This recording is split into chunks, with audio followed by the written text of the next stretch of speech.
بسم اللہ الرحمن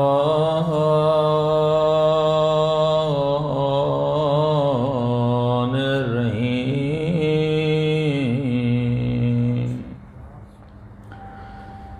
الحمد للہ رب العالمین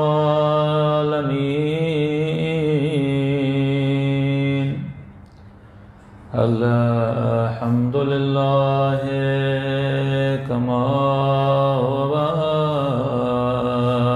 أهله الصلاة والسلام على سيد المرسلين وخاتم النبيين أبي القاسم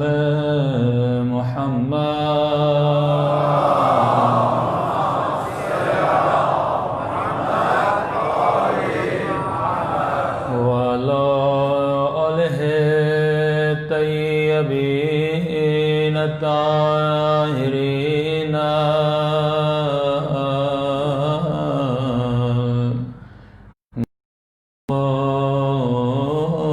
آمين. صبر کے دعائے سرکار امام زمان. اللهم كل وليك حجة ابن الحسن صلواتك عليه وعلى آبائه في هذه الساعة وفي كل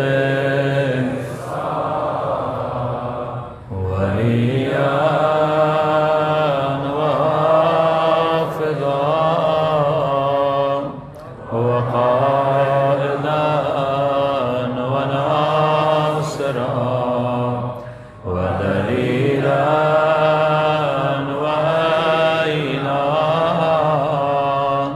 حتى تسكنه أرضك طوعا وتمتعه فيها طويلا برحمتك يا أرحم الراحمين. صلوات پڑھیں.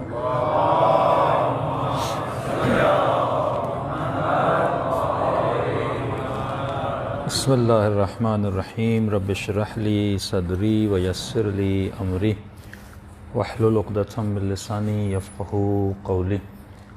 اما بعد فقد قال سبحانہ وتعالی فی محکم کتابہ المجید وفرقانہ الحمید وقولہ الحق وهو اصدق الصادقین. بسم اللہ الرحمن الرحیم. ان اکرمکم عند اللہ اتقاکم. صلوات پڑھیں محمد وعلی محمد.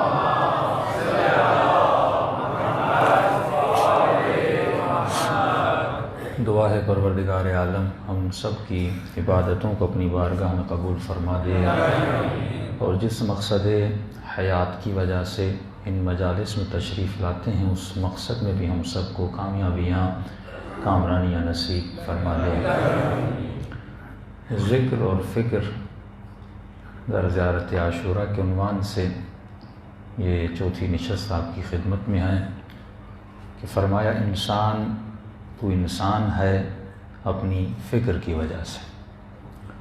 تمہاری قیمت ہے، تمہاری ارزش ہے، وہ تمہاری فکر ہے. جتنا تو فکر کو بلند کرے گا اتنا تمہارا وجود بلند ہوتا رہے گا. دنیا میں ہر شے لمیٹڈ ہو سکتی ہے لیکن اللہ نے تجھے ان لمیٹڈ فکر دی ہے. دنیا کی کوئی بھی میموری یا میموری کارڈ آپ لے لیں اس کی کوئی نہ کوئی لمٹ ہے.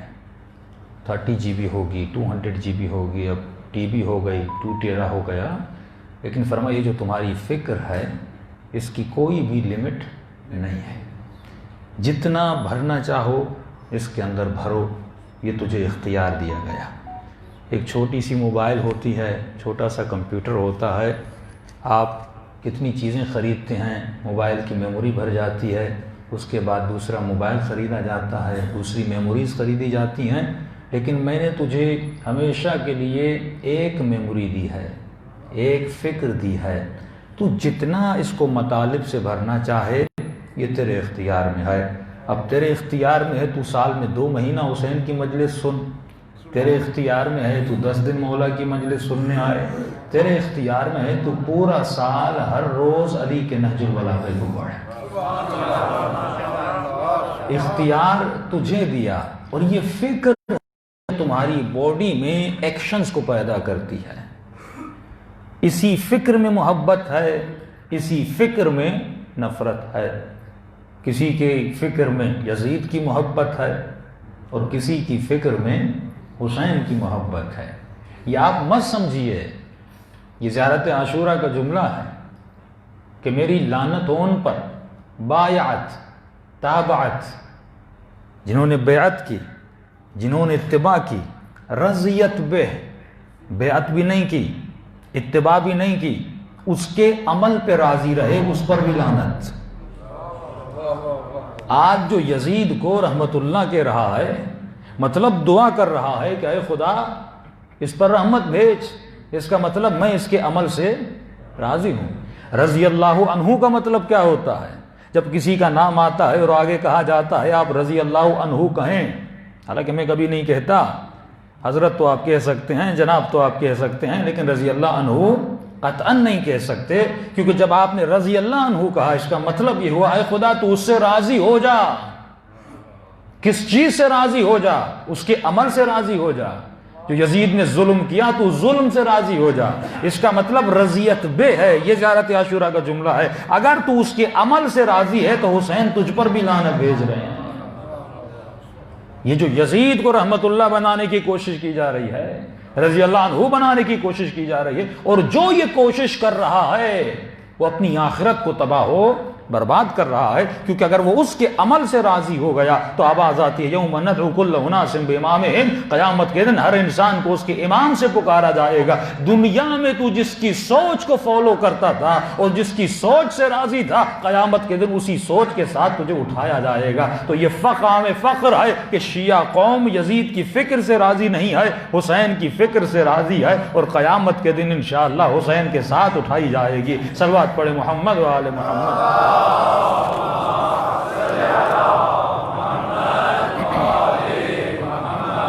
کیونکہ اس ملک میں علمی میدان تو ہے ہی نہیں، نہ ہی علمی خطابت کی یا گفتگو کی کوئی گنجائش ہے۔ جب سے یہ مسئلے چھڑے ہیں، اور موضوع بھی میرا زیارت عاشورہ تھا، مجھے بہت بیک فٹ پہ جانا پڑا، کافی ان موضوعات کو میں اب چھیڑ بھی نہیں سکتا کیونکہ مسائل ایسے ہیں، حالانکہ انہی کی کتابیں ہیں، انہی کے حوالے ہیں۔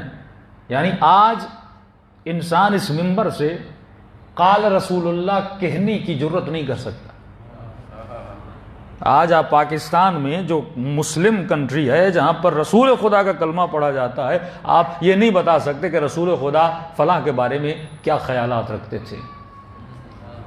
جب ایک جناب پیدا ہوئے جن پر لعنت ہے زیارت عاشورہ میں، جب ان کے والد رسول خدا کے پاس، کیونکہ مکے اور مدینے کی رسم تھی، اسلام کے بعد جو بچہ پیدا ہوتا تھا وہ رسول خدا کے پاس لایا جاتا تھا اور کہا جاتا تھا اے حبیب خدا اس کا نام آپ انتخاب کریے، لیکن یہ بچہ جب رسول کے پاس لایا گیا تو رسول نے کہا اس پر بھی لعنت ہے، اس کے باپ پر بھی لعنت ہے۔ یہ حدیث تو میں نے کل بھی کہا، محمد علی مرزا نے بھی پڑھی، اب یقیناً اس پر بھی پرچہ ہوگا، لیکن وہ بچ جاتے ہیں پرچوں سے۔ اس کی وجہ یہ ہے کہ وہ ساری بات بھی کہہ دیتا ہے، شروع میں بھی حضرت لگا دیتا ہے، آخر میں بھی رضی اللہ عنہ لگا دیتا ہے، لہٰذا وہ بچ جاتا ہے۔ یہ میں نے پچھلے سال شاہ نجف میں یہ جملہ کہا تھا، عجیب، آپ کتاب پڑھیں گے آپ تعجب کریں گے، تعجب کریں گے کہ تاریخ اسلام کی ایک شخصیت ہے جن کا ذکر زیارت عاشورہ میں ہے اور بھرپور اس پر امام نے لعنت بھیجی ہے۔ اور طبری کا لکھنے والا جب تاریخ میں جملہ لکھتا ہے، کہتا ہے فلاں رضی اللہ عنہ کے 4 بزرگوار دعوے دار تھے کہ یہ ہمارا بیٹا ہے، اس نے جو لفظ استعمال کیا اس نے مجھے مقام تعجب میں ڈالا، وہ لفظ تھا بزرگوار۔ 4 بزرگوار، 4 اسلام کی عظیم ہستیاں دعویدار تھیں کہ یہ کس کا بیٹا ہے؟ یہ ہمارا بیٹا ہے۔ اور یہ لکھا جاتا، یہ مقام تعجب ہے کہ فلاں حضرت رضی اللہ عنہ نے فلاں حضرت رضی اللہ عنہ کو قتل کیا، قاتل بھی رضی اللہ، مقتول بھی رضی اللہ، اور کہا جس رضی اللہ عنہ کی محبت میں قتل کیا گیا وہ بھی رضی اللہ عنہ تھا۔ عجیب ماحول، ایک عجیب سوچ، یہ علمی میدان نہیں ہے۔ ڈینمارک میں جب رسول خدا کے کارٹونز بنائے گئے تھے لیاذ باللہ، تو وہاں پر ایک فرقہ تھا جس کا تعلق سعودی عرب سے تھا۔ سارے مسلمانوں میں کبھی کوئی جھگڑا نہیں تھا، شیعہ سنی بھائی بھائی کی طرح رہتے تھے، لیکن جب سے یہ خارجی ٹولہ پاکستان میں اس نے ضیاء الحق کے زمانے سے جنم لیا، انہوں نے شیعہ سنی میں نفرتیں ڈالی، حالانکہ شادیاں ہوتی تھیں، آنا جانا ہوتا تھا، کوئی مسئلہ نہیں ہوتا تھا، بڑی آزادی سے 1988 میں 1987 میں پاکستان کے ججز جو ہوتے تھے، 70s میں علل اعلان مناظرے ہوتے تھے، بیچ میں ایک رسی کھینچی جاتی تھی، یہاں پر اہل سنت بیٹھتے تھے، یہاں شیعہ بیٹھتے تھے، بہت بڑے مناظر اسلام مناظرہ کرتے تھے، اور مناظرے کے بعد فیصلہ ہوتا تھا کہ کون جیت گیا۔ فیصلہ کون کرتا تھا؟ پاکستان کے سٹنگ ججز فیصلہ کرتے تھے، اور ریٹن میں اخبار میں چھپتا بھی تھا۔ پھر پتہ چلتا تھا کہ یہاں جو رسی میں لوگ بیٹھے ہوئے تھے، جو ہار گئے وہ رسی کی اس طرف چلے گئے اور کہنے لگے کہ ہم تشیع کو قبول کرتے ہیں۔ ایسے تو شیعت نہیں بڑھی۔ یہ سب سے بڑی سازش تھی جو 88 میں ضیاء الحق کے آنے کے بعد وہ یہ تھی کہ پاکستان میں مناظرے پہ پابندی لگا دی گئی کہ آج کے بعد مناظرہ نہیں ہوگا، کیونکہ مناظرے سے سب سے زیادہ نقصان کس کو ہو رہا تھا؟ شیعت کے مد مقابل میں آنے والوں کو ہو رہا تھا، کیونکہ شیعت کے پاس جو دلیلیں ہیں وہ پہاڑ سے بھی زیادہ مضبوط ہیں، کیونکہ اس مکتب میں عقل بھی ہے اور قرآن کی دلیلیں بھی ہیں، لیکن علمی میدان ان کو پتہ کہ علمی ماحول بنا، کیونکہ سوشل میڈیا کا زمانہ ہے، اور بڑی تیزی سے، اور اسپیشلی جب جناب سیدہ کی توہین ہوئی، پہلے تو یہ کہا جاتا تھا بیوی گئی ہی نہیں ہے، پہلے تو یہ انکار کیا جاتا تھا، اور اکثر رسول کے جوان کہتے تھے مولانا یہ کیسے ممکن ہے کہ رسول کی بیٹی چلے جائیں، آپ یہ کہاں سے پڑھ رہے ہیں، کہاں سے بیان کر رہے ہیں، ہمیں حوالے دیجئے۔ لیکن الحمدللہ آج کسی حوالے کی ضرورت نہیں ہے، آج خود ہی اقرار کیا کہ نبی کی بیٹی گئی تھی۔ اتنا ہی 2 وجوہات کی وجہ سے لوگ شیعہ ہوتے ہیں، یہ آپ کو بتا رہا ہوں۔ ہمیشہ جو آپ کی تعداد بڑی، پاکستان میں اتنے شیعہ نہیں تھے، یہ دن بدن جو آپ کی تعداد بڑی، 2 مسائل، ایک مسئلہ خلافت، لیکن اس سے بھی زیادہ جو مسئلہ اسٹرانگ تھا اسپیشلی انٹیریل سندھ میں یا پنجاب، جنوبی پنجاب کی سائڈ پہ اتنے لوگ شیعہ بنے، 2 مسائل کی وجہ سے، کیونکہ وہاں پر ادب زیادہ ہے، وہاں پر اہل بیت کا احترام بہت حد سے زیادہ ہے۔ 2 مسائل، ایک یہ غدیر خم والی روایت من کنت مولا فہذا علی مولا، دوسرا فدق کا مسئلہ، کیونکہ کوئی بھی مسلمان یہ سنے کہ نبی کی بیٹی، اب وہ صحیح یا غلط، حق تھا یا نہیں تھا، اس پہ بحث بات کی بحث ہے، لیکن نبی کی بیٹی جا کر کچھ مانگیں اور اس کو نہ دیا جائے، مسلمان کہتا ہے اگر بیوی مجھ سے میرا گھر مانگ لے تو میں اسے ایسے ہی دے دوں، وہ تو اپنا حق مانگنے گئی تھی۔ تو اس مسئلے نے دنیا میں شیعت کو بہت بڑھایا، لیکن وہی علماء کی، مراجع کی، آیت اللہ سیستانی کی سفارش کہ علمی ماحول میں گفتگو ہو، علمی ماحول میں کتاب کے حوالے دیے جائیں، کیونکہ علم انسان میں نفرت پیدا نہیں کرتا، علم انسان کے وجود میں شعور پیدا کرتا ہے۔ کبھی گالی نہ دیا کرو، غلط زبان استعمال نہ کیا کرو، کیونکہ یہ حکم علماء کا نہیں بلکہ یہ حکم قرآن کا حکم ہے کہ اے انسان کسی کے جھوٹے خدا کو بھی برا بلا نہ کہو، کہیں وہ تمہارے سچے خدا کو برا بلا نہ کہہ دے۔ بہترین طریقہ ہے اخلاق کا طریقہ ہے، کردار کا طریقہ ہے، رفتار کا طریقہ ہے۔ جب وہ آپ کا اخلاق دیکھتے ہیں یقیناً آپ سے انسپائر ہوتے ہیں، اور اس سے انسپائر ہو کے اہل بیت کے راستے میں آتے ہیں۔ اس کی بہترین دلیل ہے کہ اسلام تلوار سے نہیں پھیلا، یہ سوچ علی کی نہیں تھی، کیونکہ مولا علی نے، اکثر لوگ کہتے ہیں مولا نے فتوحات کیوں نہیں کی، مولا نے مختلف کنٹریز کو فتح کیوں نہیں کیا، کیونکہ علی کی سوچ تھی نہیں۔ کہ تلوار کے ذریعے سے اسلام کو بڑھایا جائے، اور اگر تلوار کے ذریعے سے یہاں تک بھی اسلام آیا تو یہ غلط رسم تھی، کیونکہ اسلام تلوار سے نہیں بڑھتا، اسلام محبت سے بڑھتا ہے۔ اس کی دلیل یہ ہے کہ خالد بن ولید کو بھیجا گیا، بڑے بڑوں کو بھیجا گیا، لیکن یمن کو فتح نہ کر سکے۔ آخر میں علی مرتضیٰ جاتے ہیں، 2 راتیں ٹھہرتے ہیں، ایک قطرہ خون کا نہیں بہتا، بس علی کے اخلاق کو دیکھا، علی کے علم کو دیکھا، اور یمن سے مالک اشتر جیسے بہادر نکلے، یمن کے یمنی شیعہ یمنی بنے، اور آج بھی ان کا کردار، آج بھی ان کی مقاومت بتا رہی ہے کہ کسی علی کے ماننے والے ہیں، کسی اور کے ماننے والے نہیں ہیں۔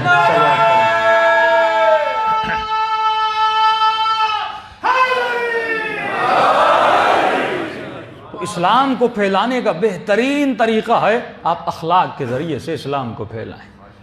ان 15 سے 16 سالوں میں جتنا اسلام بدنام ہوا کہ لفظ اللہ اکبر آئے، یہ چھوٹے چھوٹے یوٹیوب پہ کلپ بنائے جاتے ہیں نا، کہ ایک بندہ ایک بیگ رکھ کے اللہ اکبر کہتا ہے، سارے لوگ بھاگ جاتے ہیں۔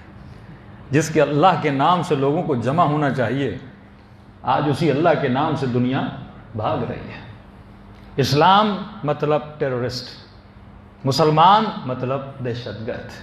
کتنا خواتین کو حجاب میں مسئلہ ہوا، کتنا جوانوں کو اپنی شناخت چھپانی پڑی کہ بھائی ہم مسلمان ہیں مغربی دنیا میں۔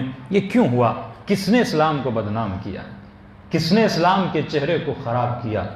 وہ صرف ایک فرقہ تھا جو اپنے علاوہ سارے مسلمانوں کو مشرک سمجھتا ہے، جس نے توحید کا علم بلند کیا ہے اور بانگ دہل کہتا ہے کہ میں توحید کو پھیلانا چاہتا ہوں، حالانکہ یہ توحید کا پھیلاؤ نہیں ہے۔ یہ کیسی توحید ہے کہ جس توحید میں اسرائیل کے ساتھ ہاتھ ملایا جاتا ہے؟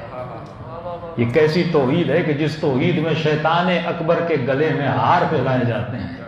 یہ توحید نہیں ہے، یہ دین اسلام نہیں ہے۔ یہ وہی ایک خارجی ٹولہ تھا جس نے شیعہ کو سنی سے لڑایا، سنی کو شیعہ سے لڑایا، ایک دوسروں کی دلوں میں نفرتوں کو پیدا کیا، اور اتنی نفرتیں کہ مسلمان کا قاتل بن گیا۔ ڈنمارک کی بات کر رہا تھا، جب یہ کارٹونز انہوں نے کیریکٹرز بنائے رسول خدا صلی اللہ علیہ وسلم کے، تو اس وقت عالم اسلام میں بہت پریشانی کا عالم تھا، اور فوراً اس کے سیکنڈ ڈے، کیونکہ ایک ہی ادارہ تھا جس نے رسول خدا کی توہین کی تھی، تقریباً 12 اور وہاں پر چھاپنے والی پبلشرز تھے، انہوں نے یہ کام نہیں کیا تھا، اور فوراً ڈنمارک میں مسلمانوں کا ایک خاص ٹولہ اٹھا، انہوں نے بینکوں کو جلایا، انہوں نے گاڑیوں کو جلایا، اور اتنا وہاں پر تشدد کیا۔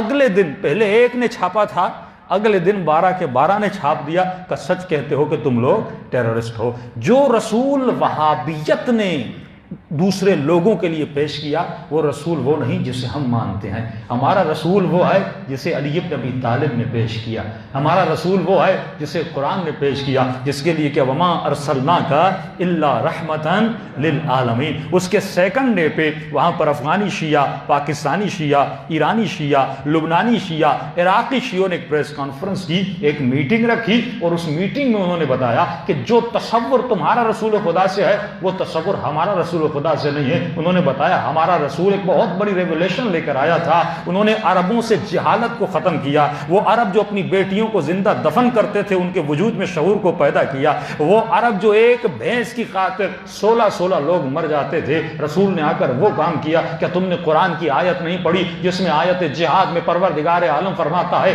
اے اعراب، سال کے 12 مہینوں میں سے 4 مہینے تم پر جہاد کرنا یا قتل و غارت کرنا تم پر حرام ہے، 4 مہینے تلوار نہ اٹھانا۔ کہ تم جانتے ہو یہ رسول کا کتنا پولیٹیکل ایکٹ تھا کہ 4 مہینے وہ عرب جو 1 مہینہ بھی تلوار نہ چلائے سکون سے نہیں بیٹھتا تھا، جو ایک اونٹ کی خاطر 2 قبیلے خود کو تباہ کر دیتے تھے، 70 سال ایک اونٹ کی خاطر لڑتے تھے، تھوڑی سی بات پر قبیلے آپس میں لڑ جاتے تھے، ان قبیلوں کو مجبور کیا کہ وہ 4 مہینے تلوار نہ اٹھائیں، ایک دوسرے کا خون نہ بہائیں۔ اور یہ سائیکولوجی میں بھی ثابت ہو چکا ہے، اگر انسان 40 دن کسی برائی سے دور ہوتا ہے، وہ ایکٹ اور برائی اس کے وجود سے نکل جاتی ہے۔ تو رسول نے تو 4 مہینے ان کو مجبور کیا ایک برائی سے دور ہو جائیں۔ تو اس طرح عرب کے وجود سے صفات کو نکالا۔ وہ عرب کا معاشرہ غلامی تھی جس میں عورتوں پہ ظلم کیا جاتا تھا، جس میں عورتوں کو کنیز بنایا جاتا تھا، اس معاشرے میں اب عادت کو کیسے نکالا؟ شریعت اسلام نے کتنی بڑی طریقے سے ان کے وجود سے عادت نکالی۔ اگر تم نے روزے کو توڑا ہے تو ایک غلام کو آزاد کر دو، اگر تم نے فلاں کام کیا ہے تو کفارے کے طور پہ 10 غلاموں کو آزاد کر دو۔ ایک غلام کو آزاد کرنے میں اتنا ثواب ہے کہ ملتا ہے سب سے زیادہ جس امام نے غلام آزاد کیے ہیں اس امام کا نام امام سجاد ہے کہ اپنی زندگی میں 4000 غلاموں کو امام نے آزاد کیا۔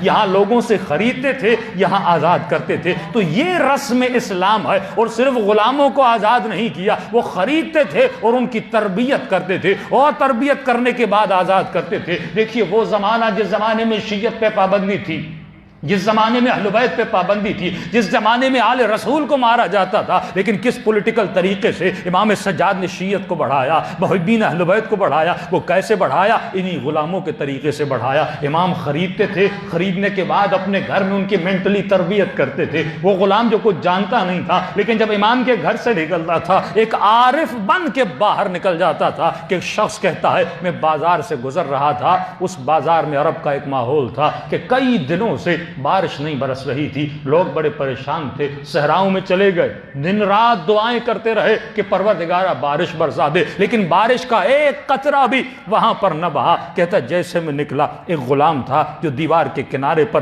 لوگوں کی روتی ہوئی شکلوں کو دیکھ رہا تھا اور اس کو ترس آ گیا۔ اس نے ہاتھوں کو بلند کیا کہ پروردگارہ تجھے اس غلام کا واسطہ ہے، تجھے اس غلام کا واسطہ ہے، تو بارش کا قطرہ بہا دے، تیرے بندے رو رہے ہیں۔ کہ بس ہاتھوں کا بلند کرنا تھا۔ ایک مرتبہ بادلوں نے آنا شروع کر دیا اور لوگوں پہ برسنا شروع کر دیا۔ میں پریشان ہو گیا، ایک کالا سا غلام ہے اور اتنا مستجاب الدعویٰ ہے، یہاں پورے عرب جا کر دعا کر رہے ہیں، دعا قبول نہیں ہو رہی، اور یہاں پر ایک چھوٹا سا غلام دعا کرتا ہے، خدا بادلوں کو بھیج دیتا ہے اور بارش کو برسا دیتا ہے۔ کہتا میں نے اس غلام کا پیچھا کرنا شروع کیا، اس کے مالک کو ڈھونڈ لوں، اس مالک سے اس غلام کو خرید لوں، اور خریدنے کے بعد اتنا عابد بندہ، اتنا زاہد بندہ اپنے گھر میں رکھوں تاکہ میرے گھر میں بھی برکتیں نازل ہونا شروع ہو جائیں۔ جب میں نے پیچھا کیا تو میں نے دیکھا یہ کس کے گھر میں داخل ہوا؟ یہ زین العابدین کے گھر میں داخل ہوتا ہے، یہ سید الساجدین کے گھر میں داخل ہوتا ہے۔ ایک مرتبہ گھر میں داخل ہو جاتا ہے، میں دروازے پر دستک دیتا ہوں، امام کو بلواتا ہوں، مولا آتے ہیں، میں فرماتا ہوں مولا جتنے 1000 سکے چاہیے، درہم چاہیے، میں آپ کو دینے کے لیے تیار ہوں، لیکن آپ کا ایک غلام خریدنا چاہتا ہوں۔ امام فرماتے میں تو ویسے ہی آزاد کر دیتا ہوں، لے جانا ہے تو لے جا، اب غلام کی مرضی ہے تیرے پاس رہنا چاہتا ہے یا نہیں رہنا چاہتا۔ لیکن امام نے فرمایا یہ تو بتا اس غلام کو خریدنا کیوں چاہتا ہے؟ کہا آپ کو نہیں پتا؟ کہ بتا تو صحیح۔ کہا مولا یہ مستجاب الدعویٰ ہے، یہ دعا کرتا ہے،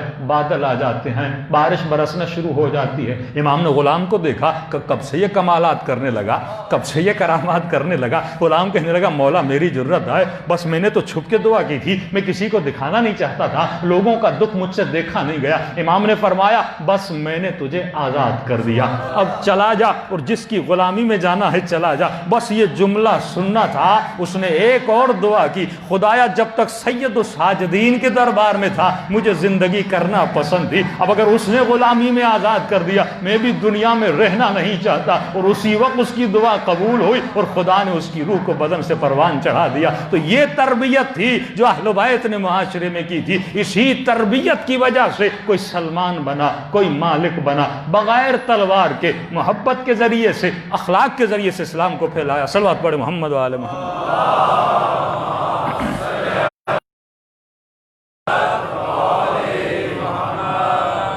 بار دیگر صلوات پڑھے محمد۔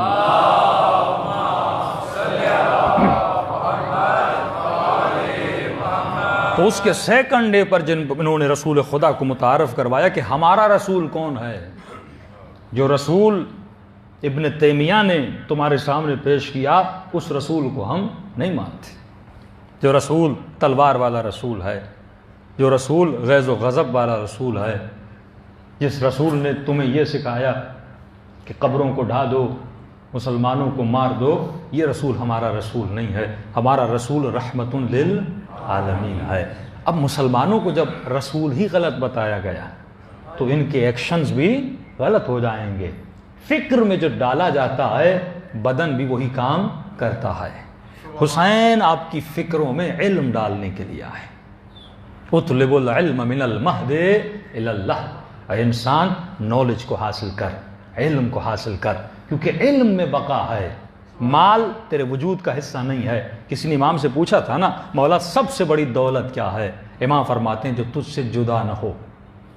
سبحان اللہ۔ کہ سب سے بڑی دولت کیا ہے کہ جو تجھ سے جدا نہ ہو۔ فرمایا لباس جدا ہو جاتا ہے، اولاد جدا ہو جاتی ہے، بچے جدا ہو جاتے ہیں، کروڑوں کماؤ تیرے پاس نہیں، بینک میں پڑے ہوئے ہیں، تجھ سے جدا ہو جاتے ہیں۔ کھاؤ گے تو اتنا ہی جتنا پیٹ کو ضرورت ہے، باقی تو تم نے فضول ایسے ہی رکھا ہوا ہے۔ فرمایا وہ بھی تم سے جدا ہو جاتا ہے۔ ایک چیز ہے جو تم سے جدا نہیں ہوتی، جس کا نام ہے علم و معرفت۔ جو علم تم حاصل کرتے ہو وہ دنیا میں بھی تیرے ساتھ رہتا ہے، وہ آخرت میں بھی تیرے ساتھ رہتا ہے۔ جو حسین کی معرفت حاصل کرتے ہو یہ دنیا میں بھی تیرے ساتھ رہتی ہے۔ اب بتائیے عاقلانہ فیصلہ کیا ہے؟ میں کس شے کے پیچھے لگوں جو جدا ہو جائے یا جو ساتھ رہ جائے؟ یہاں تک کہ بدن بھی جدا ہو جاتا ہے، یہ بھی ایک دن آئے گا ہمارا ابھی بھی ساتھ چھوڑتا جا رہا ہے نا، ہو جاتا ہے، کبھی شوگر ہو جاتی ہے، کبھی کڈنیز فیل ہو جاتی ہیں، تو بدن بھی بتا رہا ہے کہ میں تمہارا نہیں ہوں، جہاں سے آیا ہوں وہیں مجھے جانا ہے، اور تو جہاں سے آیا ہے وہیں تجھے جانا ہے۔ تھوڑی دیر کے لیے میں نے تمہارا ساتھ دیا لیکن میں بھی ساتھ چھوڑ کے چلا جاؤں گا۔ ایک چیز ہے جو تمہارے ساتھ رہے گی، اس کا نام ہے علم و معرفت۔ جتنا علم حاصل کرے گا، اور امام سے پوچھا گیا مولا عقل مند کون ہے؟ امام فرماتے ہیں جس کا علم زیادہ ہے۔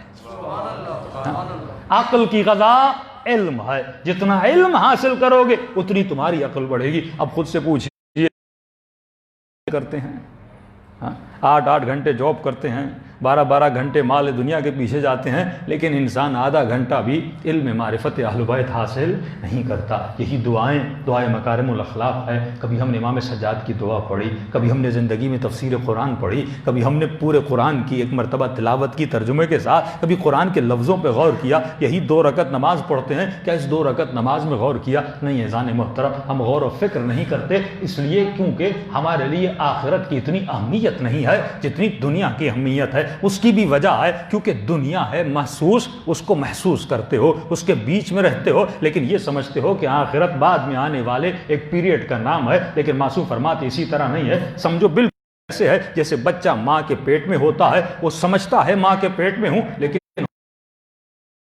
پتا چلتا ہے جب ماں کے پیٹ سے باہر آتا ہے۔ تم بھی بالکل ایک چھوٹی سی دنیا میں ہو، لیکن ایک بہت بڑا عالم ہے جس کے پیٹ کے اندر جی تو رہے ہو، لیکن کب اس دنیا میں جاؤ گے جب روح یہ بدن سے نکل کے چلی جائے گی، لیکن اس کے اثرات تو مترتب تمہارے وجود پہ ہو رہے ہیں۔ یعنی یہاں پر جتنی لائف اور زندگی گزار رہے ہو وہاں پر کچھ نہ کچھ تمہارا بن رہا ہے، اور وہ کس ذریعے سے بن رہا ہے؟ وہ تمہاری فکر کے ذریعے سے بن رہا ہے۔ تو جتنی فکر تمہاری اعلیٰ ہوگی اتنی آخرت تمہاری اعلیٰ ہوگی۔ یہ ایمان کا 10واں درجہ، ایمان کا 9واں درجہ، ایمان کا 8واں درجہ، سلمان فلاں درجے پر تھے، ابو ذر فلاں درجے پر تھے۔ یہ درجات کیا ہیں؟ یہ فکر کے درجات ہیں۔ جتنی فکر تمہاری بلند ہوگی اتنی تمہاری منزلت آخرت بلند ہوگی۔ صلوات پڑھے محمد و آل محمد۔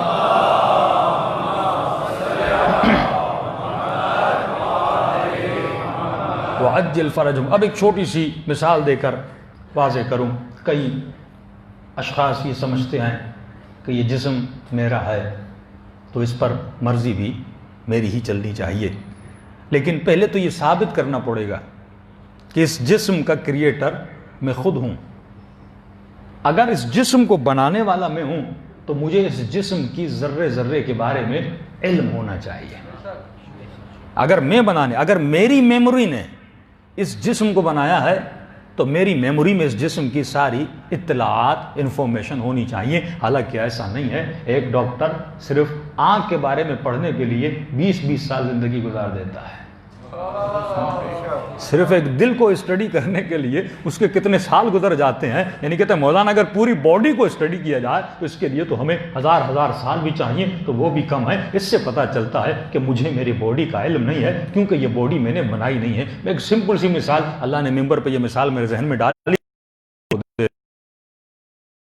میں گئے، آپ نے ٹی وی خریدا، آپ نے موبائل خریدا، اب یہ موبائل کے ساتھ ایک چھوٹی سی گائیڈ بک ملتی ہے۔ یہ گائیڈ بک کیوں ہے؟ آپ کہہ سکتے ہو کہ پیسہ میرا، مال میرا، میں تیری گائیڈ بک پہ کیوں چلوں؟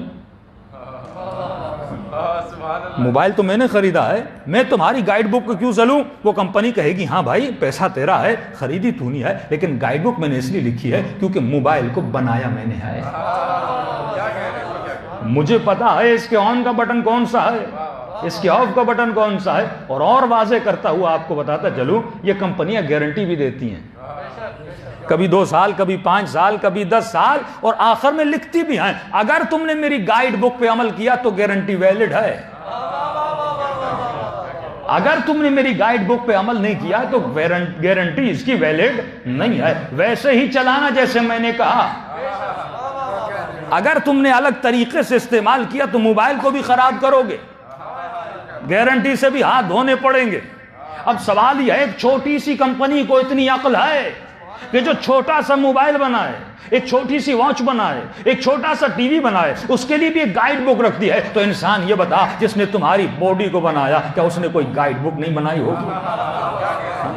کیا اس نے تجھے سکھایا نہیں ہوگا کہ اس باڈی کو یوز کیسے کرنا ہے، اس کی آنکھوں کو کیسے استعمال کرنا ہے، اس کی زبان کو کیسے استعمال کرنا ہے، اس کے کانوں کو کیسے استعمال کرنا ہے، اس کے ہاتھوں کو کیسے استعمال کرنا ہے، اعضائے نکاح کو کیسے استعمال کرنا ہے؟ فرمایا ہرگز اگر دنیا والوں کو اتنی عقل ہے، وہ تو مدبر ہے، وہ تو حکیم اعلیٰ ہے، اس نے بھی تمہیں ایک گائیڈ بک دی ہے جس گائیڈ بک کا نام قرآن ہے۔ اگر تجھے جاننا ہے کہ آنکھوں کو استعمال کیسے کرنا ہے، ذرا قرآن میں چلا جا اور قرآن سے پوچھ لے زبان سے کلام کون سا کرنا ہے، قرآن سے پوچھ لے۔ میں نے کہا اور واضح کرتا ہوا چلو، صرف گائیڈ بک کمپنیاں نہیں دیتی، اس گائیڈ بک کے نیچے ایک ہیلپ لائن بھی دیتی ہیں۔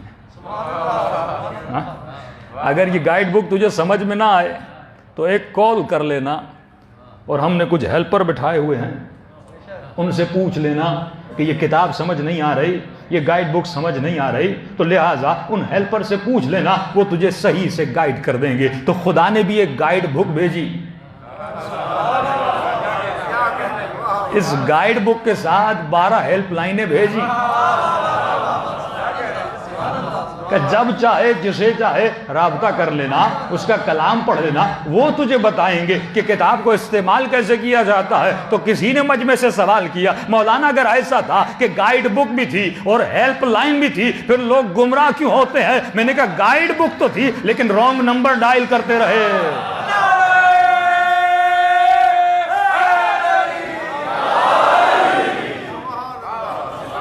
اگر یہ صحیح نمبر ڈائل کرتے جو اللہ نے دیا تھا۔ آج مسئلہ یہ ہے کہ موبائل ہو سیمسنگ کا اور گائیڈ بک آپ کو ایپل دینا شروع کر دے۔ بنایا اللہ نے، گائیڈ بک اللہ کی، اب رانگ نمبر لوگ دے رہے ہیں کہ نہیں یہاں فون کرنا ہے۔ بھائی رسول سے پوچھو میں کس سے رابطہ کروں؟ فرمایا انا مدینۃ العلم وعلی بابھا، میں شہر علم ہوں اور اس کا دروازہ علی بن ابی طالب ہے۔ جو بھی علمی سوال ہو کسی اور کے در پہ نہ جانا، علی مرتضیٰ کے در پہ آ جانا۔ صلوات پڑھے محمد۔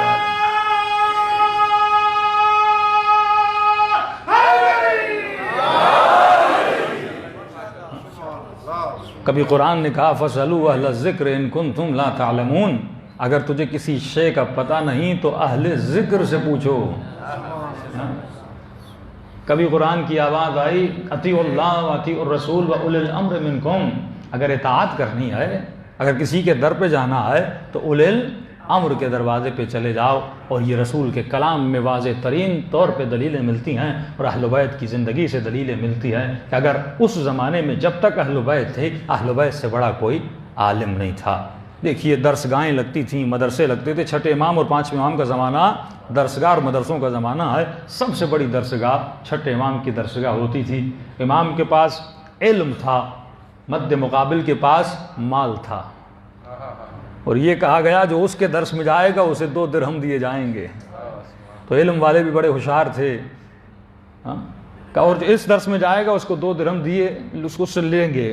تو یہ کیا کرتے تھے، وہاں جا کر لیتے تھے اور یہاں جا کر دیتے تھے، اور چھٹے امام کے درس میں شرکت کرتے تھے۔ تو یہ تھی مقام فکر۔ جن لوگوں نے در اہل بیت سے علم لیا ان کی دنیا بھی بنی، آخرت بھی بنی۔ اور آج بھی اگر کوئی مسلمان سرخرو ہے تو ولی کے ماننے والے سرخرو ہیں. کس کے سامنے؟ دنیا کے سامنے نہیں، اللہ کے سامنے سرخرو ہیں. جب خدا قیامت میں یہ پوچھے گا کیا میں نے کہا نہیں تھا کہ نصارہ اور یہود تمہارے دشمن ہیں، ان سے قربت مت دکھانا، یہ مسلمانوں کو قتل کریں گے، ان کے دل میں کبھی بھی تمہاری دوستی نہیں آ سکتی. تو واحد قوم ہے جس نے کبھی بھی آل یہود اور آل سعود سے ہاتھ نہیں ملایا، جس قوم کا نام ہے وہ علی کے ماننے والے ہیں. صلوات پڑھے محمد و آل محمد.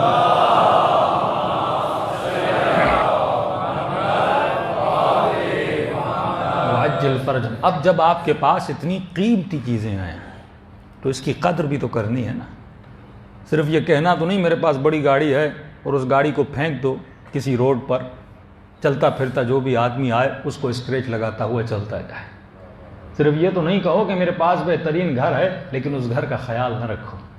صرف یہ تو نہیں کہ تم کہو کہ خدا نے مجھے بہت خوبصورت اور اچھے بیٹے دیے ہیں لیکن ان بیٹوں کا خیال نہ کرو. نعمت ولایت، نعمت حسین، نعمت کربلا جو خدا نے آپ کو دی، ہم نے اس نعمت کی قدر کتنی کی ہے؟ ہم نے اس نعمت کو سنبھالا کتنا ہے؟ ہم نے اس نعمت سے استفادہ کتنا ہے؟ دیکھیے استفادہ کیا ہے.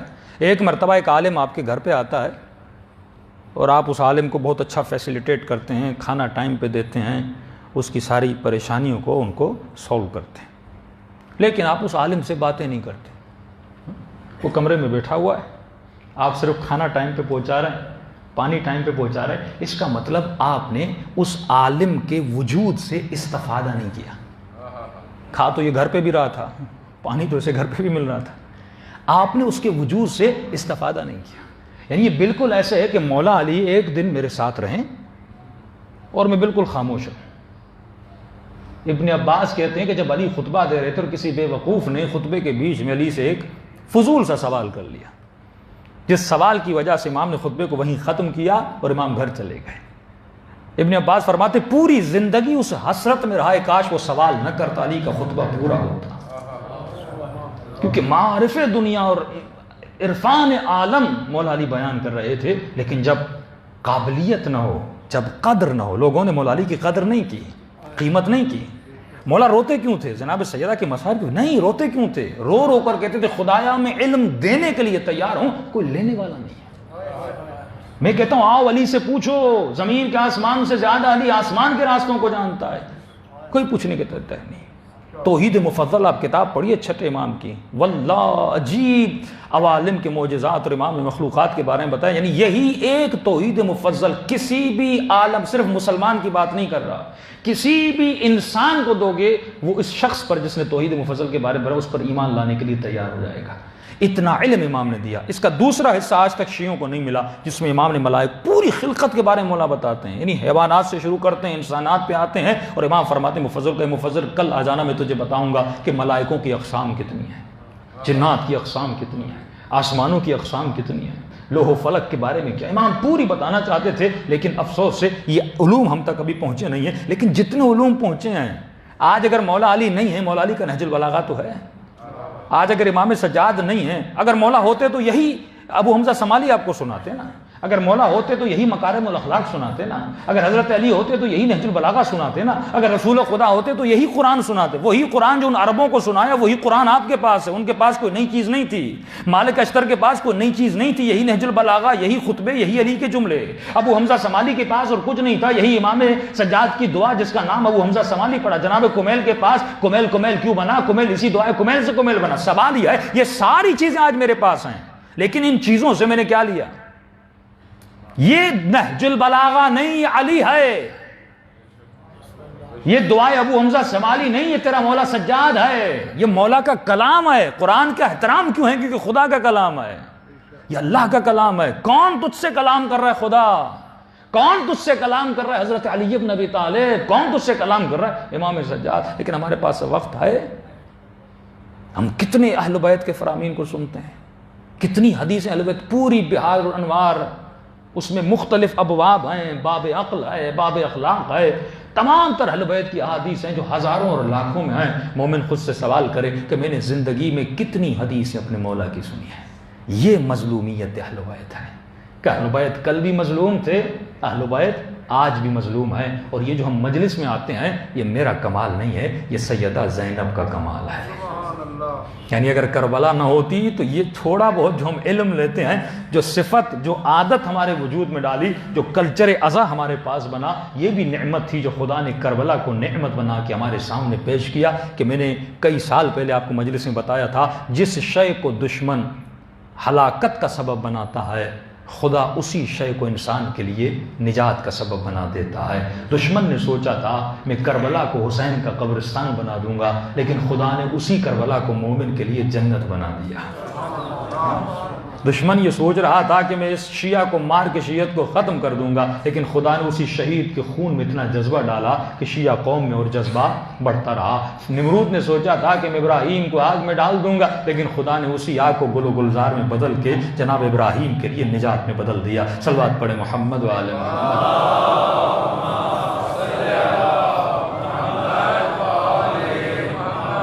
تو دو چیزیں ہمیں کرنی ہیں، ایک اس جوان کو، خود کو اہل بیت کے قریب لے جانا ہے، اور اس قربت میں خود کو عمل میں ڈالنا ہے، اور خود کو محسوس کرنا ہے کہ اہل بیت ہمیں دینا کیا چاہتے تھے۔ تھوڑی سی اس کی فکر کو جب بدلے گا، اس کے وجود میں معرفت ابھر کے آ جائے گی۔ یہ واقعہ شاید میں نے سنایا کہ نہیں سنایا۔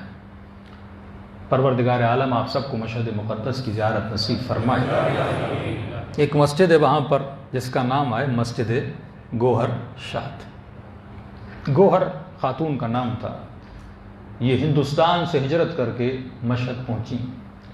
مولا رضا کا حرم بہت چھوٹا تھا، امام کے حرم کے سامنے کچرے کا ڈھیر تھا، اور لوگ وہاں پہ کچرا پھینکتے تھے۔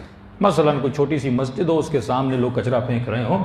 اس خاتون نے دیکھا، مالدار تھیں، اللہ نے دیا تھا، اور جانتی تھی، معرفت والی تھیں کہ مال دنیا تو دنیا میں رہ جاتا ہے، اور معصوم فرماتا ہے انسان جیسے روح بدن سے نکلتی ہے، یہ نام اعمال کی جو کاپی اور دفتر ہے یہ بند ہو جاتی ہے۔ مرنے کے بعد نہ تو نماز بڑھا سکتا ہے، نہ کوئی برائی گھٹا سکتا ہے، نہ نیکی کا اضافہ ہے، نہ برائی کو گھٹا سکتا ہے، کیونکہ روح نکلنے کے بعد نام اعمال بند ہو جاتا ہے۔ لیکن تمہارے کچھ اعمال ایسے ہیں کہ مرنے کے بعد بھی تیرے نام اعمال میں لکھے جائیں گے، یعنی تم مر جائے گا لیکن آٹومیٹیکلی وہ اعمال تمہارے نام اعمال میں لکھے جائیں گے۔ کہ مولا وہ کون سے ہیں؟ کہ اگر اپنی زندگی میں کوئی مسجد بنا دے، اگر اپنی زندگی میں کوئی مدرسہ، کوئی کار خیر کی بلڈنگ بنا دے، جب تک نمازی نماز پڑھتے رہیں گے تب تک تجھے ثواب ملتا رہے گا۔ دوسرا امام فرماتے کسی نیک بیٹے کی تربیت کر، کسی ایسے اولاد کی تربیت کر کہ اگر تم مر جائے اور یہ نیکیاں کرتا رہے گا، ثواب کسے ملے گا؟ اس کے مربی کو ثواب ملے گا جس نے اس کی تربیت کی ہے۔ تیسرا کوئی ایسی کتاب لکھ، کوئی ایسا کلام کہہ تو جس کلام کو تمہارے مرنے کے بعد بھی لوگ سنتے رہیں اور تمہارے نام اعمال میں ثواب لکھتا رہے۔ یعنی کتنے سال گزر گئے مولا علی کو، آج تک نہج البلاغہ سے لوگ استفادہ کر رہے ہیں، دعائے ابو حمزہ سمالی سے استفادہ کر رہے ہیں۔ فرمایا زندگی میں اگر چاہتا ہے کہ مرنے کے بعد نام اعمال میں اضافہ ہوتا رہے تو ایسے کام کرتا رہے جو عمل ابدی عمل ہو۔ یہ خاتون جانتی تھی، اس نے کہا ویسے مر جاؤں گی، شوہر مر چکا تھا، بیوہ تھی، اس نے آرڈر دیا کہ ایک بہت بڑی مسجد بنائی جائے۔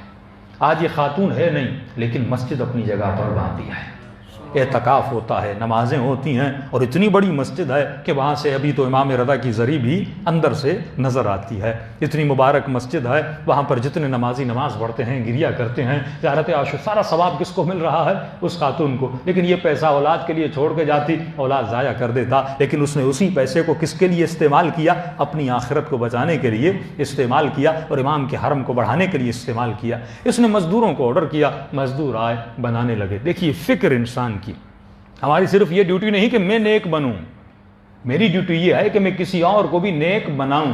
یہ کل کی مجلس میں آؤں گا کہ شفیع، تو دنیا میں شفیع بن، تو کسی کی شفاعت کر۔ یہ بھی شفاعت ہے کہ تم کسی انسان کو نیک راستے پر لاتے ہو۔ اہل بیت ہمارے دنیا اور آخرت میں شفیع، دنیا میں کس طرح شفیع اپنی قربانی دے کر ہمیں صحیح راستے پہ لاتے ہیں، یہ ہماری شفاعت کر رہے ہیں۔ کس کی طرف؟ جنت کی طرف شفاعت کر رہے ہیں۔ جنت کا سفر اسی دنیا سے شروع ہے۔ اگر ابھی تم قدم نیکی کی طرف اٹھا رہے ہو، یہ نیکی کے لیے قدم نہیں ہے، یہ جنت کے لیے قدم ہے۔ اگر ابھی تو برائی، رشوت، بدکاری، نامحرموں سے تعلقات کے لیے قدم کو بلند کر رہے ہو، یہ مت سمجھنا یہ دنیا کے قدم ہے، یہ ایک قدم تو جنت کے قریب جا رہا ہے۔ ٹائم پیریڈ معلوم ہے، 1 سے شروع کرتا ہے تجھے 100 تک جانا ہے، ابھی اگر تو 50 تک آیا ہے، یہ اللہ دیکھتا ہے کہ اس نے قدم کون سے بڑھا ہے، یہاں یہ سفر جہنم کی طرف جا رہا ہے، یہاں یہ سفر جنت کی طرف جا رہا ہے۔ لیکن پردے کب ہٹیں گے؟ جب بدن سے روح نکلے گی، اس بدن کی شیشی سے جب یہ شیشی ٹوٹے گی اور اس سے روح نکلے گی، تجھے پتا چلے گا تم نے کتنے قدم کہاں کے لیے طے کیے تھے۔ اب اس خاتون نے مزدوروں کو بلایا، انسان ہے، فطرت انسان ہے، جب کسی حسین چیز کو دیکھتا ہے تو اس پر دل دے بیٹھتا ہے۔ مزدور تھا، جوان سا، جذبات والا۔ خانم گوہر شاد جب وزٹ کے لیے آئیں، اس کی نگاہ خانم گوہر شاد کے چہرے پہ پڑی تو فارسی میں کہتے ہیں ایک دل نہ صد دل عاشق شد، عاشق ہو گیا اور اس نے کام پہ آنا چھوڑ دیا۔ 1 دن 2 دن 3 دن 4 دن گزر گئے، نہیں آیا۔ خانم گوہر شاد نے خبر پوچھی، ایک مزدور آتا تھا جوان سا، وہ کام پہ کیوں نہیں آیا؟ پیغام بھیجا گیا۔ اس کی بوڑھی ماں خانم گوہر شاد کے پاس آتی ہے، کہتی ہے خانم مسئلہ بڑا گھمبیر ہے۔ کہ کیا ہے؟ کہ بیٹے نے کھانا چھوڑ دیا، پانی پینا چھوڑ دیا، وہی حرکتیں جو آج کے جوان کرتے ہیں، والدین کو بلیک میل کرتے ہیں کھانا نہ کھا کر اپنی منمانی کو منوانے کے لیے، کہ سب کچھ چھوڑ دیا ہے اور ایک ہی ضد ہے۔ کہ ضد کیا ہے؟ کہ ضد یہ ہے کہ میں آپ کا رشتہ لینے آؤں۔ وہ پریشان ہو گئے، کہ میں بیوہ، میں ایجڈ ہوں، تمہارا بیٹا جوان ہے، میں نہیں کر سکتی۔ ماں رونے لگی، کہ بیٹا نہ کھانا کھا رہا ہے نہ پانی پی رہا ہے، ایک ہی اللہ نے بیٹا دیا، جوان بیٹا، مر جائے گا میرا بیٹا، یا میرا مسئلہ حل کریے، کچھ تو کریے، میں بیٹے کو کیا جواب دوں؟ اب یہ تھی علی کی ماننے والی، خود بھی راہ راست پر ہو تو کسی اور کو بھی راہ راست پر لاؤ۔ یہ نہیں کہ بس میں نماز شب پڑھتا ہوں، میں نمازیں پڑھتا ہوں، نہیں، یہ کار حسین نہیں ہے۔ حسین کا کام یہ ہے کہ مدینے میں جو نماز شب پڑھی تھی، اس نماز شب کو کربلا میں 72 کے ساتھ آ کر ادا کرے، اس لشکر کو بنائے اور ایک لشکر تیار کرے، ایک فکر تیار کرے۔ فکر اجتماعی فکر ہوتی ہے، انفرادی فکر کسی کام کی نہیں ہوتی۔ خانم گوہر شاد کا ٹھیک ہے، میری ایک شرط ہے، اگر وہ شرط پہ عمل کرتا ہے میری بھی ہاں ہے۔ انہوں نے کہا کون سی شرط ہے؟ انہوں نے کہا شرط یہ ہے کہ آپ کا بیٹا 40 راتیں نماز شب پڑھے۔ آپ کا بیٹا 40 راتیں نماز تہجد پڑھے۔ اے بحریہ ٹاؤن میں رہنے والوں، جب آپ کے پاس کسی کا رشتہ آتا ہے تو ہم کیا کہتے ہیں کہ گھر ہے کہ نہیں؟ میری بیٹی تو بحریہ میں رہتی ہے، آپ کا بیٹا کہاں رہتا ہے؟ ہاں، پنڈی میں گھر ہے، کسی لوور ایریا میں گھر ہے، گھر کہاں پر ہے؟ کیا گاڑی ہے کہ نہیں ہے؟ لیکن اگر اہل بیت کا ماننے والا ہو، پہلا سوال گھر کا نہیں کرتا، کیونکہ گھر میں بقا نہیں ہے، گاڑی میں بقا نہیں ہے، بقا کردار میں ہے۔ بڑے بڑے گھر والوں کو بیٹیاں دے دیں لیکن طلاق لے کر اپنے گھر میں بیٹھی ہیں، کیونکہ تم نے کردار کو نہیں دیکھا، تم نے مال کو دیکھا تھا۔ رسول کے پاس جب علی کا رشتہ آیا تھا، علی کے پاس ایک زرہ تھی، رسول علی کے کردار کو دیکھ رہے تھے، سیدہ بھی کردار کو دیکھ رہی تھی۔ جب کردار کو دیکھ کر چلے تو خدا نے بھی حسن و حسین جیسے با کردار بیٹے عطا کیے۔ یہ جنگ کردار کی جنگ ہے، مال کی جنگ نہیں ہے، اسٹیٹس کی جنگ نہیں ہے۔ پہلا سوال یہ کرو کہ تمہارا بیٹا نیک ہے کہ نہیں ہے، با کردار ہے کہ نہیں ہے۔ اے خاتون، جب تمہارے گھر میں رشتہ آئے کسی جوان کا اور تو جانتی ہے یہ جوان جذبات میں ہے، تمہاری محبت میں گرفتار ہے، تو جو چاہے اس سے کروا سکتی ہے، تو اس سے بہترین کام کروا، اس سے اچھے کام کروا۔ ہو سکتا ہے کہ تیری محبت کی وجہ سے وہ اللہ کی محبت تک پہنچ جائے، کیونکہ یہی بندہ بندوں کی محبت سے خدا کی محبت تک پہنچتا ہے۔ کبھی تم نے اس جوان کو کہا ہاں شادی کروں گی، لیکن شرط یہ ہے کہ تو چہرے پہ داڑھی کو سجا لے، شرط یہ ہے کہ تو واجبات کو ادا کرے، شرط یہ ہے کہ تو پابند نماز بنے، شرط یہ ہے کہ تو خمس کو ادا کرے، لیکن یہ شرطیں نہیں دی جاتی، اور جوان بھی جھوٹی جھوٹی باتوں سے عورتوں کو بہلاتے رہتے ہیں، اور یہ بچیاں اس پہ خوش ہوتی رہتی ہیں۔ عجیب عجیب خط ہمیں بچپنے میں سننے آتے تھے کہ لوگ لکھتے تھے کہ میں چاند توڑ کے آ جاؤں گا، میں سورج توڑ کے آ جاؤں گا، اور یہ بھی خوش ہوتی رہتی ہے، حالانکہ نہ چاند ٹوٹنے والی چیز ہے نہ سورج ٹوٹنے والی چیز ہے۔ یہ نفس کن چیزوں میں انسان کو بہلاتا ہے؟ ارے خود کو بہلانا ہے تو الہی باتوں میں بہلا، خود کو بہلا بہلانا ہے تو تقویٰ کی باتوں میں بہلا،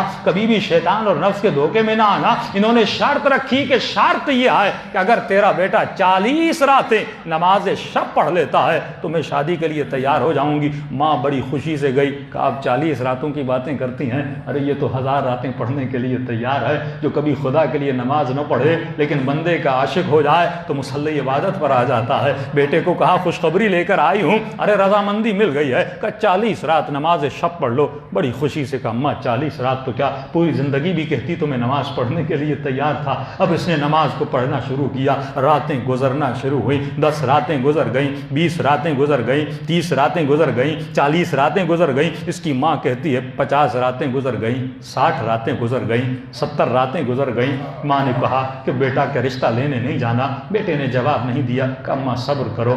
پھر نماز پڑھتا رہا، نماز پڑھتا رہا۔ ایک مرتبہ خود خانم گوہر شاد اس کے دروازے پہ آ کر کھڑی ہو گئی، اس کی ماں کو بلایا کہ بیٹا نماز پڑھ رہا ہے؟ کہاں پڑھ رہا ہے؟ کہ 40 راتیں تو گزر گئی لیکن تم نے کوئی خبر نہیں دی، زندہ بھی ہے کہ نہیں ہے، ہوا کیا نہیں ہوا، اس کا جواب کیا ہے، وہ کہنا کیا چاہتا ہے؟ کہ مجھے بھی نہیں پتا، اسے کہہ بھی رہی ہوں لیکن وہ بھی مجھے جواب نہیں دے رہا، کہ ذرا اس جوان کو بلا۔ اب جوان جب خانم گوہر شاد کے سامنے آیا، اب نگاہوں میں حیا بھی ہے، نگاہوں میں شرم بھی ہے، سر کو جھکایا بھی ہوا ہے، اور خانم گوہر شاد نے کہا اے جوان کیا تم نے 40 راتیں نمازیں پڑھ لی؟ کہا نماز پڑھ لی۔ کہا پھر رشتہ لینے کیوں نہیں آیا؟ کہتا خانم گوہر شاد مسئلہ یہ ہے کہ نماز شب پڑھنے سے پہلے میں تیرے عشق میں گرفتار تھا، لیکن جب سے نماز شب پڑھی ہے میں تیرے خالق کے عشق میں گرفتار ہو گیا، میں خدا کے عشق میں گرفتار ہو گیا ہوں۔ یہی قصہ جناب زلیخا کا تھا کہ ایک وقت تھا یوسف کو دیکھنے کے لیے ترستی تھی، اور کسی شاعر کے جملے مجھے یاد نہیں ہے، اور دوسرا وقت وہ تھا کہ یوسف انتظار میں ہوتے تھے کہ زلیخا کی نماز کب ختم ہوتی ہے۔ مصلی پہ آ گئیں، کیونکہ اصل اور حقیقی عشق وہ ہے جس نے اس حسن کو بنایا ہے، وہ خود کتنا حسین ہوگا۔ جس کائنات کے پیچھے تو دیوانہ ہے، یہ لذتیں تجھے دی کس نے ہیں؟ یہ اللہ نے دی ہیں۔ وہ خالق لذت ہے، وہ کھانے کی لذت ہو جو وہ خود خالق لذت ہے، تو یہ سوچو جب اس کی اطاعت کرو گے تو اس کی اطاعت کی لذت میں کتنا مزہ ہوگا۔ وہ بھی تو ایک لذت ہے نا جو اس نے خلق کی ہے، وہ کسی کو نہیں دیتا۔ وہ اپنی عبادت اور اطاعت کی لذت ہر کسی کو نہیں دیتا، کیونکہ وہ لذت بڑی قیمتی ہے، وہ اتنی سستی نہیں ہے، وہ اسی کو ملتی ہے جو اس کی قدر کرتا ہے۔ اور جس نے اس کی قدر کی پھر سر کٹ بھی جائے تو نو کے نیزہ پہ اس کا ذکر کرتا ہے، یہ لذت ہے۔ کیوں علی کے سر پہ ضرب لگتی ہے تو فرماتے علی آج کامیاب ہوئے، یہ لذت ہے، لقاء اللہ کی لذت، اپنے حقیقی مالک سے ملنے کی لذت، اپنے حقیقی خالق سے ملنے کی لذت، جو تجھ سے تیری ماں سے زیادہ محبت کرے، جس نے ماں کی محبت کو بھی اس نے خلق کیا۔ اب سوچو وہ خود کتنا محبوب ہوگا جس نے اتنی پیاری محبت کو خلق کیا۔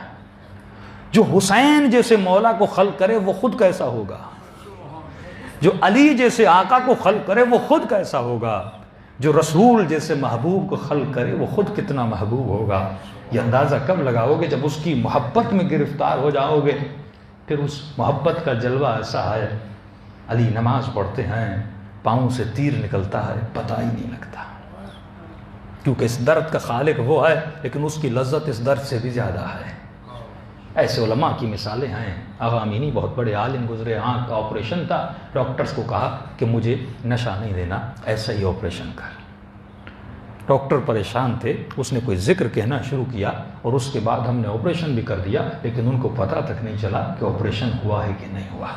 یہ لذت، لذت عبادت، لذت اطاعت، لذت معرفت، لذت ملاقات خدا، یہ کب ہوتی ہے؟ جب اس کی معرفت کو حاصل کرتے ہو، اپنی فکر کو، اپنے ذہن کو گندی چیزوں سے آزاد کرو، اور جس چیز کے لیے تجھے بنایا گیا ہے وہی چیز اپنے ذہن میں اپناؤ۔ اب آئیے اسی فکر کو کربلا لے کر چلیں کہ شاید حسین سے مل کر وہ لذت ہمیں بھی مل جائے، شاید وہ کنیکشن مولا ہمیں بھی دے دیں۔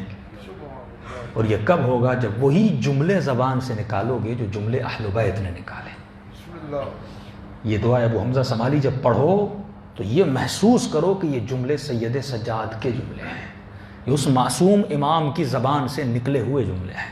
جب قرآن پڑھو تو یہ محسوس کرو یہ مصطفیٰ کی زبان سے نکلے ہوئے جملے ہیں، پھر اس کی مٹھاس کو محسوس کرو گے، اس کی معرفت کو محسوس کرو گے۔ آئیے امام حسین کو سلام کریں، وہ مولا جسے عاشورہ کے دن کسی نے سلام نہ کیا۔ تصور کر سکتے ہیں کتنے عظیم مولا، جو خود کو لٹا دے مٹا دے تیرے لیے، لیکن یہی بندہ اسی کا دشمن بن جائے، احسان فراموش بن جائے، نمک خوردم و نمکدان شکستم، نمک کھائے اور اسی نمکدان کو توڑ دے۔ فرماتے نمک حلال بن، جس کی وجہ سے تیرا وجود اس کائنات میں، کم از کم اس امام کی اطاعت کر اور اسی امام کے دل کو جیتنے کی کوشش کر۔ لفظ حسین سب کو آتا ہے، جب بھی سلام دیں تو مولا حسین کے لفظ کو بلند آواز سے کہا کریں۔ السلام علی الحسین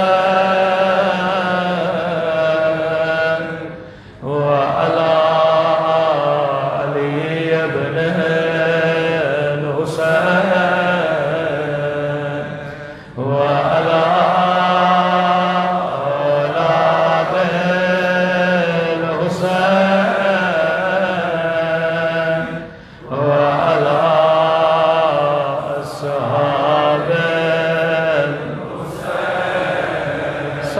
السلام علی الحسین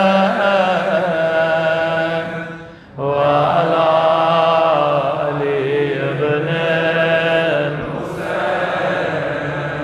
وعلی اولاد الحسین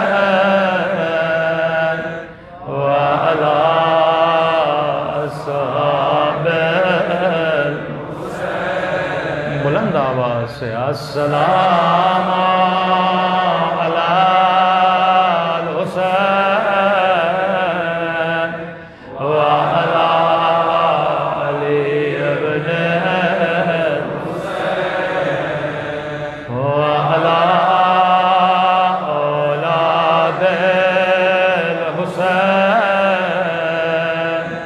وعلی اصحاب میرا سلام ہو زخمی بدن پہ،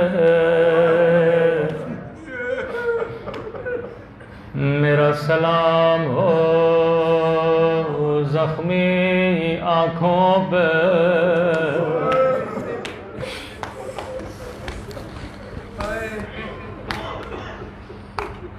جب بھی خدا سے کچھ مانگو تو خدا کو ایسا واسطہ دو کبھی رد نہ کرے۔ کہو اے خدا میرے ہاتھ گنہگار ہیں، میں تیری دربار میں کیسے بلند کروں؟ اے خدا میری آنکھیں خطا کار، میں ان آنکھوں سے کیسے گریہ کروں؟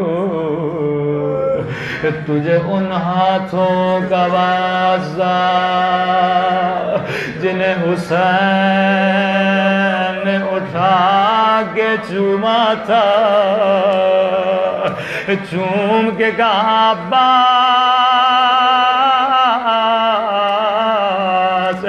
میری کمر ٹوٹ گئے ٹوٹ گئے، آج کی رات میری آنکھوں کو نہ دیکھو، تجھے واسطہ ان زخمی آنکھوں کا۔ حسین نے سر کو گود میں رکھا،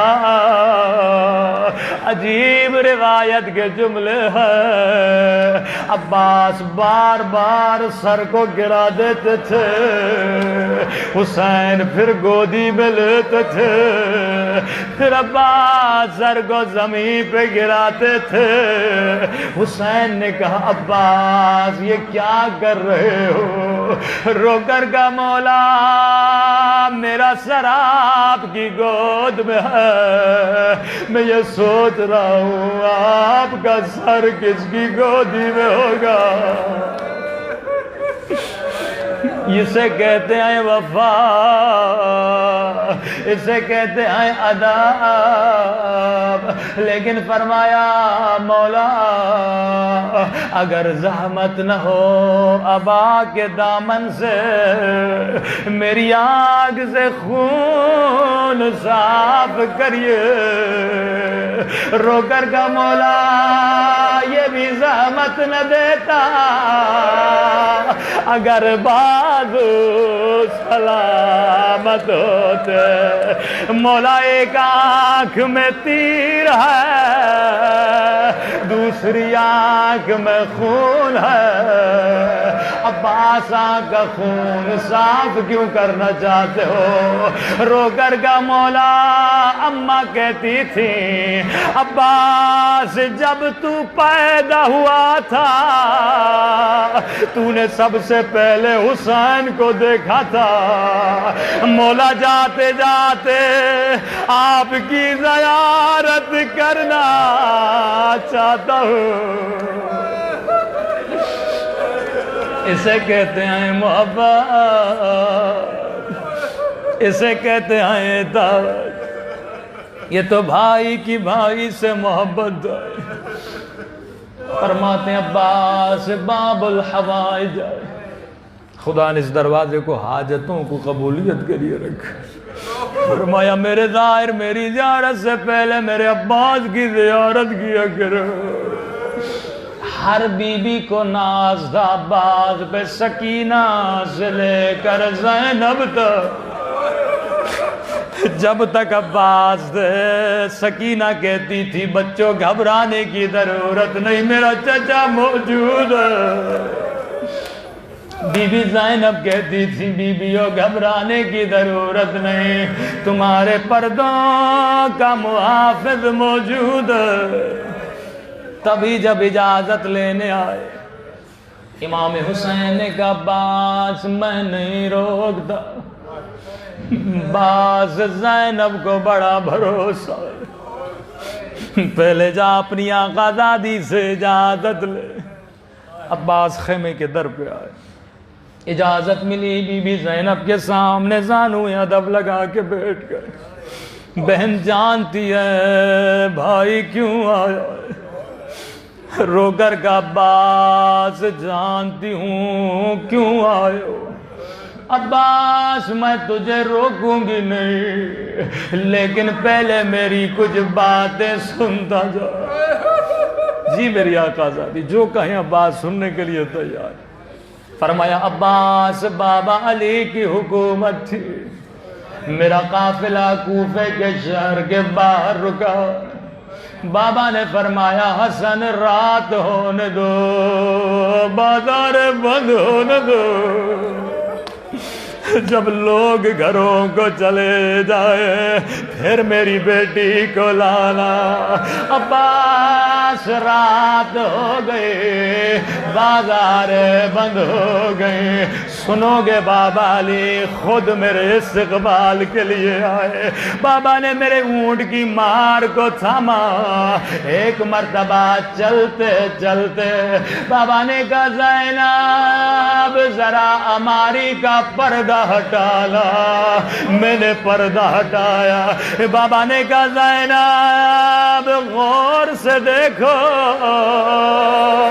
یہ کوفے کا بازار ہے۔ عباس میری سمجھ میں نہیں آ رہا، بازار کیا بیٹیوں کو دکھانے کی چیز ہے؟ ایک مرتبہ سواری آگے بڑھی، پھر بابا نے کہا او زینب ذرا پردہ ہٹانا۔ میں نے پردہ ہٹایا، بابا نے کہا زینب یہ کوفیوں کے گھروں کی چھتیں ہیں۔ عباس میں پریشان بانو سواری آگے بڑھی. بابا نے کہا زینب برا پھر سے پردہ ہٹانا.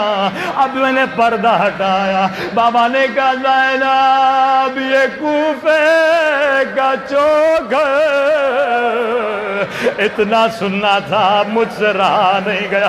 میں نے کہا بابا بازار دکھانے آئے, حسن کو دکھائیے, چوک دکھانا ہے حسین کو دکھائیے. بابا مجھے کیوں دکھا رہے ہیں؟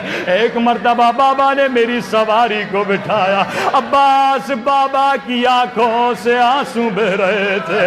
ایک مرتبہ میرے ہاتھوں کو ہاتھوں میں لیا, میری کلائیوں کو چومنے لگے, کبھی میرے سر کا بوسہ لینے لگے. رو کر کہا زینب یہی بازار ہوگا, او تیرے سر پہ چادر نہیں ہوگی, او تیرے ہاتھوں میں رسیاں. عباس سمجھ نہیں آ رہا تھا, یقین نہیں آ رہا تھا.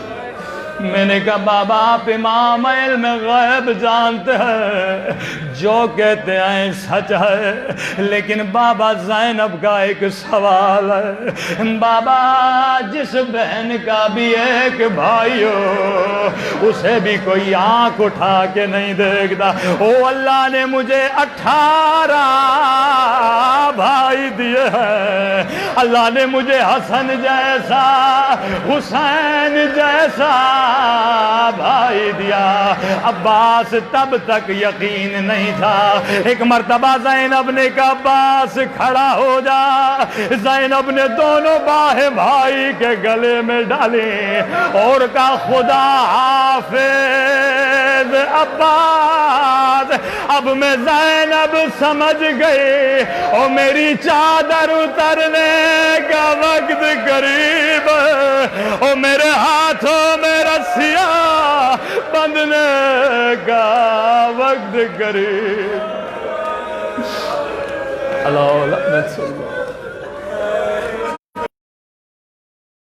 عباس کے کٹے ہوئے بازوؤں کا واسطہ اس بدن